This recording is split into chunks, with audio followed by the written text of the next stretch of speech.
Tragedy and Hope, Chapter Part 7, Finance, Commercial and Business Activity, 1897 to 1947.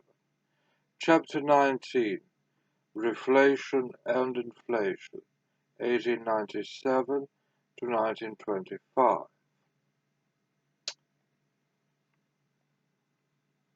We have already seen that valiant efforts were made in the period 1919 to 1929 to build up an international political order quite different from that which had existed in the 19th century.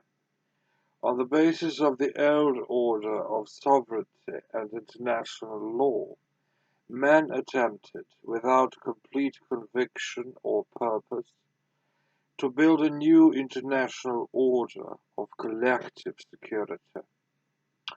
We have seen that this effort was a failure. The causes of this failure are to be found to some degree in the fact that these statesmen had built the new order in a far from perfect fashion, with inadequate understanding, improper plans, poor materials, and faulty tools. But the failure can be attributed to a much greater degree to the fact that the resulting political structure was exposed to the stress of an economic storm which few had foreseen. Collective security was destroyed by the world economic depression more than by any other single cause. The economic depression made possible the rise to power of Hitler, and this made possible the aggressions of Italy and Japan, and made Britain adopt the policy of appeasement. For these reasons, a real understanding of the economic history of the 20th century Europe is imperative to any understanding of the events of the period. Such an understanding will require a study of the history of finance, commerce, and business activity, of industrial organization, and of agriculture. The first three of these will be considered in this chapter from the beginning to the 20th century, to the establishment of a pluralist economy about 1947. The whole of this half-century may be divided into 6 subdivisions as follows. 1. Reflation, 1897 to 1914. 2. Inflation, 1914 to 1925. 3. Stabilization, 1922 to 1930. Deflation, 1927 to 1936. Reflation, 1933 to 1939, and inflation, 1939 to 1947. These periods have different dates in different countries, and thus overlap if we take the widest periods to include all important countries. But in spite of the difference in dates, these periods occurred in almost every country and in the same order. It should also be pointed out that these periods were interrupted by haphazard secondary movements. Of these secondary movements, the chief were the depression of 1921 to 1922 and the recession of 1937 to 1938, both periods of deflation and declining economic activity. Prices had been rising slowly from about 1897 because of the increased output of gold from South Africa and Alaska, thus alleviating the depressed conditions and agricultural distress which had prevailed to the benefit of financial capitalists from 1873. The outbreak of war in 1914 showed these financial capitalists at their worst, narrow in outlook, ignorant and selfish, while proclaiming as usual their total devotion to the social good. They generally agreed that the war could not go on for more than 6 to 10 months because of the quote, limited financial resources of the belligerents, by which they meant gold reserves. This idea reveals the fundamental misunderstanding of the nature and role of money on the part of the very persons who were reputed to be experts on the subject. Wars, as events have proved since, are not fought with gold or even with money, but by the proper organization of real resources. The attitudes of bankers were revealed most clearly in England, where every move was dictated by efforts to protect their own position and to profit from it rather than by considerations of economic mobilization for war or the welfare of the British people. The outbreak of war on August 4, 1914, found the British banking system insolvent in the sense that its funds, created by the banking system for profit and rented out to the economic system to permit it to operate, could not be covered by the existing volume of gold reserves or by collateral which could be liquidated rapidly. Accordingly, the bankers secretly devised a scheme by which their obligations could be met by fiat money, so-called treasury notes, but as soon as that crisis was over, they then insisted that the government must pay for the war without recourse to fiat money, which was always damned by bankers as immoral, but by taxation and by borrowing at high interest rates from bankers.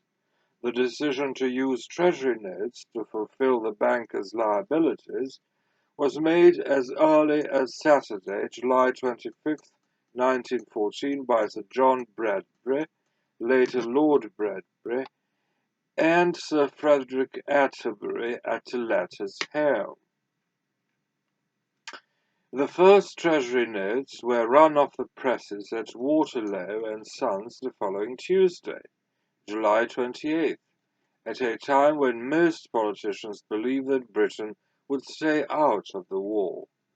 The usual bank holiday at the beginning of August was extended to 3 days, during which it was announced that the Treasury notes, instead of gold, would be used for bank payments. The discount rate was raised at the Bank of England from 3% to 10% to prevent inflation, a figure taken merely because the traditional rule of the bank stated that a 10% bank rate would draw out gold out of the ground itself, and gold payments need be suspended only when a 10% rate failed. At the outbreak of the war, most of the belligerent countries suspended gold payments, and to varying degrees accepted their bankers' advice that a proper way to pay for the war was by a combination of bank loans with taxation of consumption. The period within which, according to the experts, the war must cease because of limited financial resources eventually passed, and the fighting continued more vigorously than ever. The governments paid for it in various ways: by taxation, by fiat money, by borrowing from banks which created credit for the purpose, and by borrowing from the people by selling war bonds to them. Each of these methods of raising money had a different effect upon the two chief financial consequences of the war. These were inflation and public debt. The effects of the four ways of raising money upon these two can be seen from the following table. A. Taxation gives no inflation and no debt. B. Fiat money gives inflation and no debt. C. Bank credit gives inflation and debt. D. Sales of bonds give no inflation but give debt. It would appear from this table that the best way to pay for the war would be by taxation, and the worst way would be by bank credit. However, taxation sufficient to pay for a major war would have had such a severe deflationary effect upon prices that economic production would not increase enough or fast enough. Any rapid increase in production is spurred by a small amount of inflation which provides the impetus of unusual profits to the economic system. Increase in public debt, on the other hand, contributes little of value to the effort toward economic mobilization. From this point of view, it is not easy to say what method of financing a war is best. Probably the best is a combination of the four methods, mixed in such a way that at the end there is a minimum of debt and no more inflation than was necessary to obtain complete and rapid economic mobilization. This would probably involve a combination of fiat money and taxation with considerable sales of bonds to individuals, the combination varying at different stages in the mobilization effort. In the period 1914 to 18, the various belligerents used a mixture of these four methods, but it was a mixture dictated by expediency and force theories, so that at the end of the war, all countries found themselves with both public debts and inflation in amounts in no wise justified by the degree of economic mobilization which had been achieved. The situation was made worse by the fact that in all countries prices continued to rise, and in most countries public debts continued to rise long after the armistice of 1918. The causes of the wartime inflation are to be found in both financial and economic spheres. In the financial sphere, government spending was adding tremendous amounts of money to the financial community, largely to produce goods which would never be offered for sale. In the economic sphere, the situation was different in those countries which were more completely mobilized than in those which were only partly mobilized. In the former, real wealth was reduced by the diversion of economic resources from making such wealth to making goods for destruction. So, by the diversion of economic resources from making such wealth to making goods for destruction. In the others, the total quantity of real wealth may not have been seriously reduced, since much of the resources utilized in making goods for destruction came from resources previously unused, like idle mines, idle factories, idle men, and so on. But the increase in the money supply competing for the limited amounts of real wealth gave drastic rises in prices. While prices in most countries rose 200 to 300% and public debts rose 1000%, the financial leaders tried to keep up the pretense that the money of each country was as valuable as it had ever been, and that as soon as the war was ended, the situation existing in 1914 would be restored. For this reason, they did not openly abandon the gold standard. Instead, they suspended certain attributes of the gold standard and emphasized the other attributes which they tried to maintain. In most countries, payments in gold and export of gold were suspended, but every effort was made to keep gold reserves up to a respectable percentage of notes, and exchanges were controlled to keep them as near parity as possible. These attributes were achieved in some cases by deceptive methods. In Britain, for example, The gold reserve against notes fell from 52% to 18% in the month of July-August 1914. Then the situation was concealed, partly by moving assets of local banks into the Bank of England and using them as reserves for both, partly by issuing a new kind of notes called currency notes, which had no real reserve and little gold backing. In the United States, the percentage of reserves required by law in commercial banks was reduced in 1914, and the reserve requirements for both for notes and deposits were cut in June 1917. A new system of depository banks was set up, which required no reserves against government deposits created in them in return for government bonds.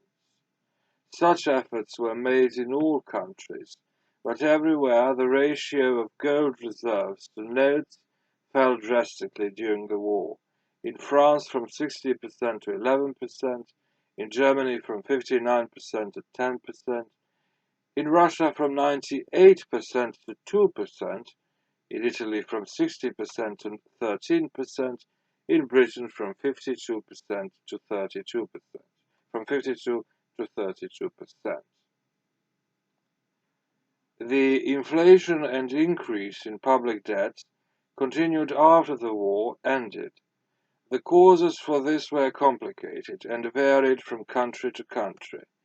In general, one, price fixing and rationing regulations were ended too soon, before the output of peacetime goods had risen to a level high enough to absorb the accumulated purchasing power in the hands of consumers from their efforts in war production. Thus, the slowness of reconversion from war production to peace production caused the short supply at a time of high demand. 2. The Allied exchanges, which had been controlled during the war, were unpegged in March 1919 and at once fell to levels revealing the great price disequilibrium between countries.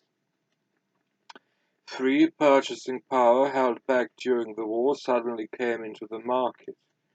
4. There was an expansion of bank credit because of post-war optimism. 5. Budgets remained out of balance because of reconstruction requirements, as in France or Belgium. Reparations, as in Germany, demobilization expenses, as in the United States, Italy, and so on. And 6. Production of peacetime goods was disrupted by revolutions, as in Hungary, Russia, and so on, or strikes, as in the United States, Italy, France, and so on. Unfortunately, this post-war inflation, which could have accomplished much good by increasing output of real wealth,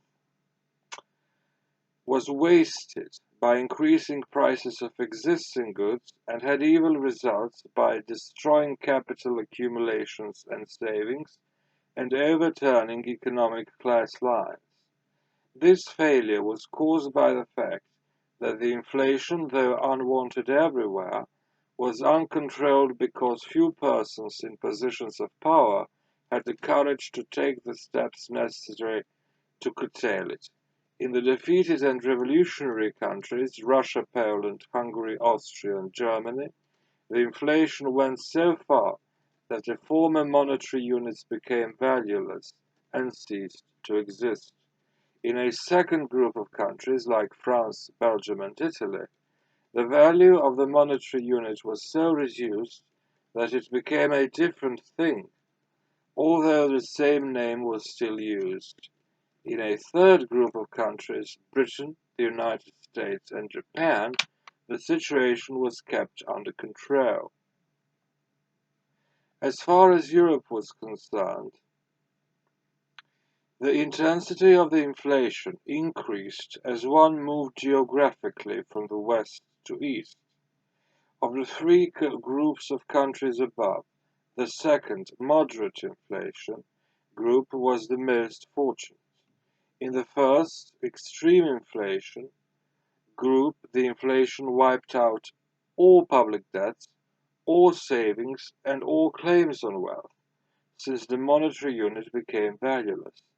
In the moderate inflation group, the burden of the public debt was reduced, and private debts and savings were reduced by the same proportion.